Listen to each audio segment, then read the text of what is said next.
Doctor صاحب کی نظر ایک شعر کرنا چاہتا ہوں کہ ہزار دام سے نکلا ہوں ایک جنبش میں، جسے غرور ہے آئے کرے شکار مجھے۔ ڈاکٹر ذاکر نائک حافظہ اللہ نے اپنی ابلاغی اور تبلیغی صلاحیتوں کو اس خوبصورت انداز میں اپنایا کہ آپ جانتے ہیں ڈاکٹر صاحب کی اردو میں کچھ رکاوٹ ہوتی ہے، اور ڈاکٹر صاحب نے اس دورے میں ہمیں یہ بھی بتایا کہ وہ در حقیقت ان کی زبان میں لکنت ہوا کرتی تھی، لیکن آج ان کی جو پوزیشن ہے وہ یہ ہے، حفیظ اہل زبان کب مانتے تھے، بڑے زوروں سے منوایا گیا ہوں۔ آج ڈاکٹر ذاکر نائک کے خلاف چند لوگ جو گفتگو کرتے ہیں ان کو سوچنا چاہیے، اتقتلون رجلا ان یقول ربی اللہ، کیا تم اس بندے کے اس لیے مخالف ہو کہ یہ کہتا ہے اللہ ایک ہے؟ اطاعت اور پیروی اور تابعداری ایک اللہ اور اس کے رسول کی ہونی چاہیے۔ ذاکر نائک کی اس کے علاوہ کوئی دعوت نہیں، نہ کسی فرقے کی نہ کسی مسلک کی، وہ کہتا ہے تابعداری ایک اللہ کی اور اطاعت محمد الرسول اللہ کی۔ کیا یہ ہم سب کو اپنانا چاہیے کہ نہیں اپنانا چاہیے؟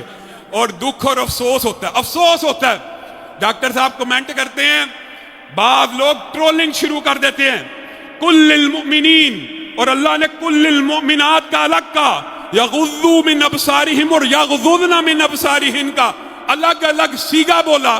ڈاکٹر صاحب نے کیا قصور کر دیا؟ سچ بولا۔ یہ ڈاکٹر صاحب کا فتویٰ ہے کہ مومن گھر سے نکلے تو نظریں جھکا کے نکلے، عورت گھر سے نکلے تو اس کا پروٹوکول ہے حجاب اور لباس میں نکلے۔ یہ ڈاکٹر صاحب کا فتویٰ ہے کہ اللہ کا حکم ہے؟ بتائیے۔ تو ڈاکٹر صاحب اگر یہ گلی گلی کریا کریا کوچا کوچا یہ نعرہ اور یہ مشن لے کے نکلے ہیں، اللہ کی قسم ڈاکٹر صاحب نے جتنی باتیں کی ہیں وہ قرآن اور سنت کا فیصلہ ہے کہ اگر آپ غیر محرم کو دیکھتے ہیں، وہ حدیث بھی ڈاکٹر صاحب نے پیش کی کہ اگر آپ غیر محرم کو دیکھتے ہیں اس سے بہتر ہے کہ آپ کے سر کے اوپر ایک کیل ٹھونک دیا جائے، آپ مر جائیں۔ لا تقربوا الزنا کا حکم ہے۔ اللہ تعالیٰ نے قرآن میں کہیں نہیں کہا کہ زنا مت کرو، بلکہ کیا کہا؟ لا تقربوا الزنا، زنا کے قریب بھی مت جاؤ۔ اور زنا کی قربت سب سے پہلے کہاں سے ہوتی ہے؟ نگاہوں سے، آنکھوں سے ہوتی ہے۔ نگاہ وہ تیر ہے جس کو چھوڑا جائے تو گھائل اگلا ہونے کی بجائے بندہ خود ہو جاتا ہے۔ صرف 3 باتیں پیش کر کے میں ڈاکٹر ذاکر نائک حافظہ اللہ کے سے گزارش کروں گا کہ اپنے تاثرات کا اظہار فرمائیں۔ ایک، مریم، بتائیے کتنی پاک باد عورت ہے، کون پیدا ہوا؟ عیسیٰ، کس کے؟ بن باپ کے۔ فرشتے نے بشارت کیا دیا کہ فرشتے نے کہا ہے آپ کو رسول اور نبی جو مہد میں کلام کرے گا اس کے بشارت، اور اٹھائے ہوئے آتی ہیں اور کہتی ہیں یا لیتنی متو قبل ھذا۔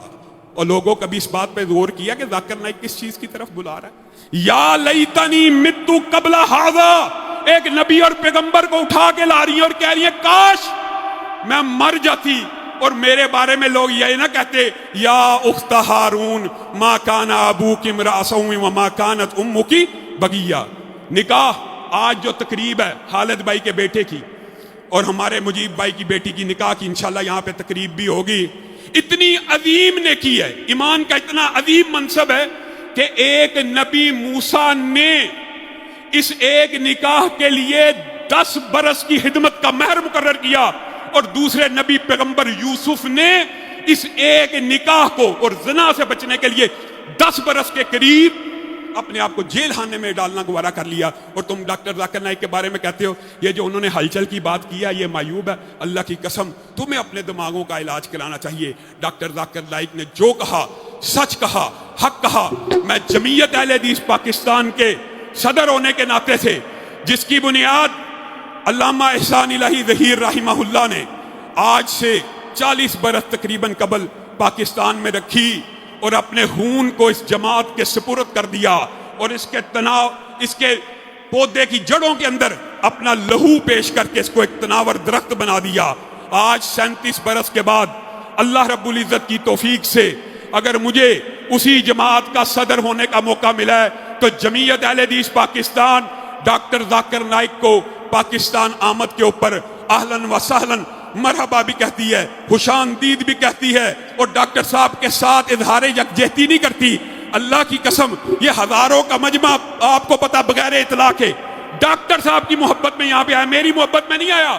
آپ کس کی محبت میں آئے ہیں؟ ڈاکٹر صاحب کی محبت میں۔ تو ڈاکٹر صاحب کو اپنی محبت کا یقین کروائیے کہ تیرا میرا رشتہ کیا، ذاکر نائک سے رشتہ کیا، نعرہ تکبیر